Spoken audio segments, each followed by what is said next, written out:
podcast. Stacey Blackwood, joined as always by Jake Thomas. Jake, what's happening, brother? Man, just trying to stay warm and dry. It's a little rainy here, and in our part of Alabama. I don't know where everybody else is at. I know some places getting a bunch of snow right now. So crazy weather right now, but it is January here.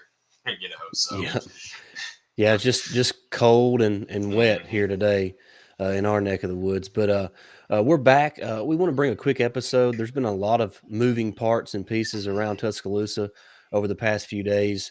Of course, players are announcing whether they're going to transfer, whether they're going to enter the NFL draft, or whether or not they're going to return to school or not. So there's been a lot of moving parts and pieces, and we're going to be here today to talk a little bit about some of those guys that have decided to come back to Alabama, maybe some of those that surprised us, and who we think could kind of have the biggest impact for the Tide this season. But real quick, make sure you hit that subscribe button, hit that notification bell, and jump in the comment section and answer today's questions. Out of the returning players that have announced they're coming back for a final season in Tuscaloosa, who do you think has the biggest impact for this team in 2022? And also, which player surprised you the most that they decided to come back for one more season?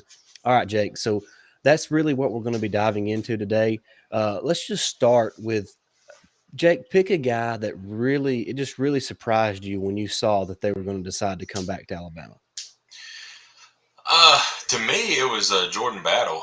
I mean, what we talked all year, he was pretty much one of the most consistent guys we had on the defense, and he just continued getting better, especially the last 6, 7 games of the season. And I mean, he probably worked his way up to at least a second round grade. So I thought he may go, but man, I'm glad to have him back though, because I mean, we talked before we got on here how his impact next year. He could be a mid round, first round guy. So you know, in hindsight, it's probably best for him to come back because if he has a great year next year, he's going to be a first rounder. Yeah, I think so too. We talked pre-recording that if he works himself up into the mid first round, he's made himself another $5 to $10 million Mhm. probably in bonus money and stuff like that if by coming back for another season, which I'm expecting Battle to have a big senior season. Joining him there in the secondary returning is DeMarco Hellams, Jake, a guy Yeah. that come on strong after being injured the first half of the season, was really playing good football towards the end of this season. So excited to have both of those guys back. I'm with you on Jordan Battle. The next guy, I'm really excited to have Henry To'oTo'o back, Jake. Yes. Him being the field general on defense, leading that defensive side of the football in the front seven, especially, is going to be huge for Alabama next year. There's still a lot of uncertainty about Christian Harris, but it looks like he's probably going to turn pro Hmm. with a late first round, early second round, uh, you know, stock right now in the NFL draft. So, but having Henry To'oTo'o back is going to be huge for this Alabama defense.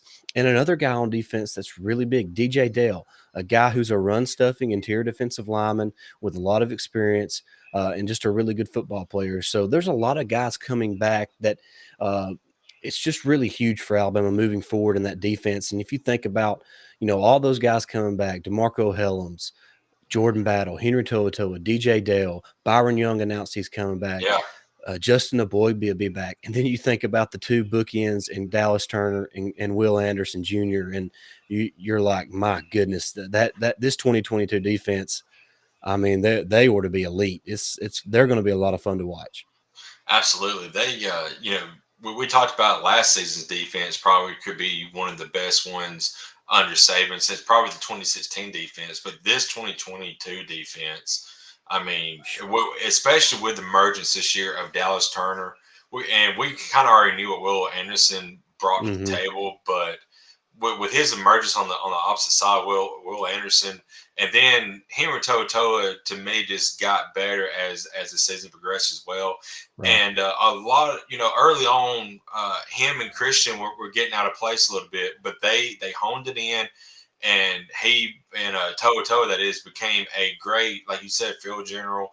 And getting your play your signal caller back and the defensive side of the ball is huge. You don't Right. have to get somebody else to do, learn that and do that for you next year. So that, like you said, that 1A and 1B to me is Jordan Battle and Henry To'oTo'o for sure.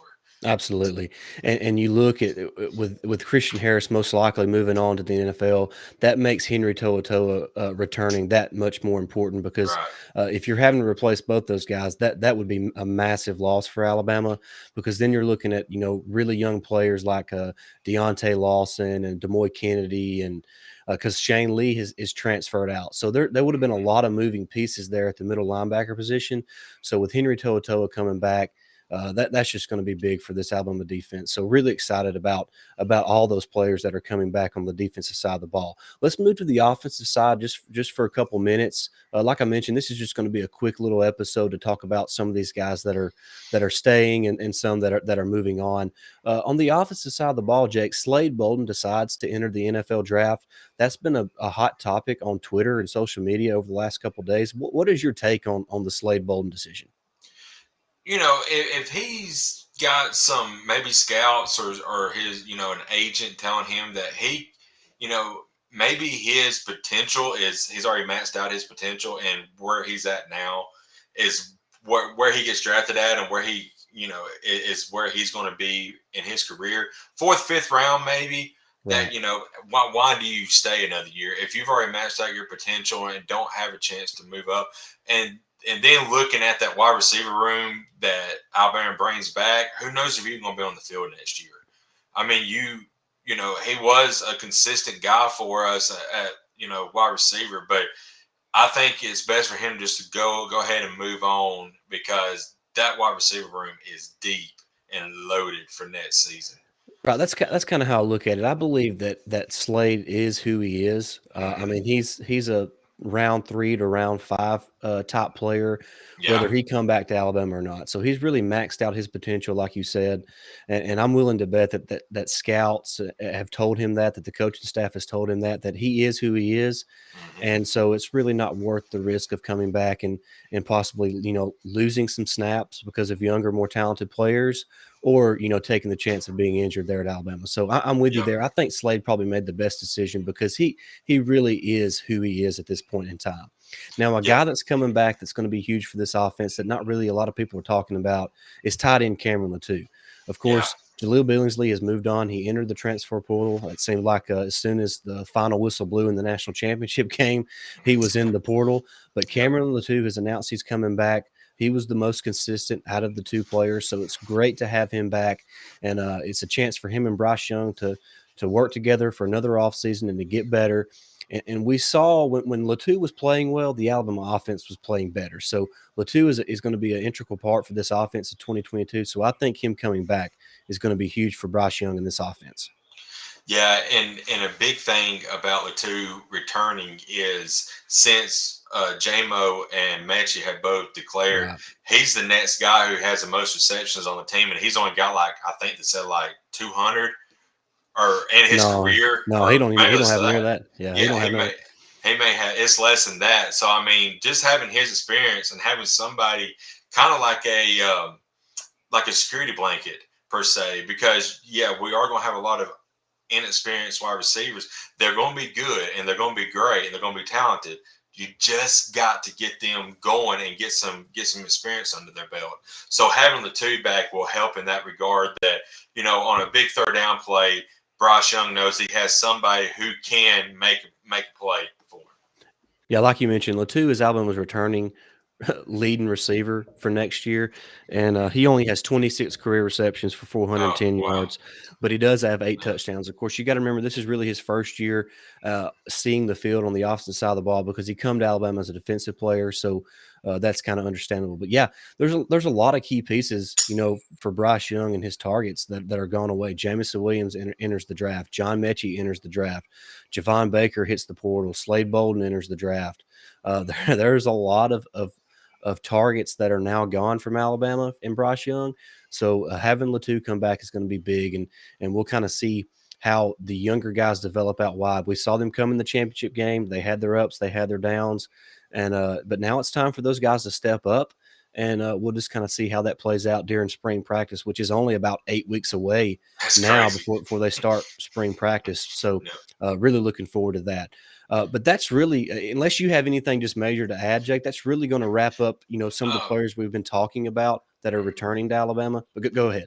I just want to real quickly say, even though he was kind of a pain on Twitter, I think getting a Jai Hall back and him being an integral part moving forward, I think it's going to be huge because we saw a little bit.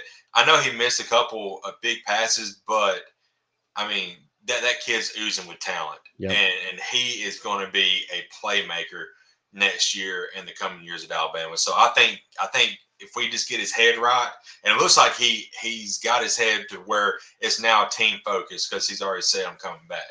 We get that the whole year, he's going to be outstanding.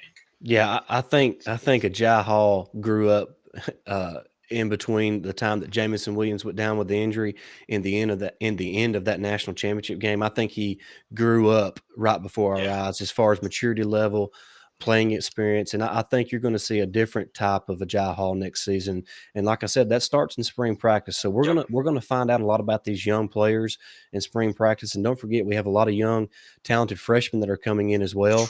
So yeah. there's gonna be a lot of interesting pieces to look at and positions to look at in spring practice and then during the summer. So really excited about what's Mhm. coming up for Alabama, and can't wait for spring ball to get here so we can start talking about some of those younger players.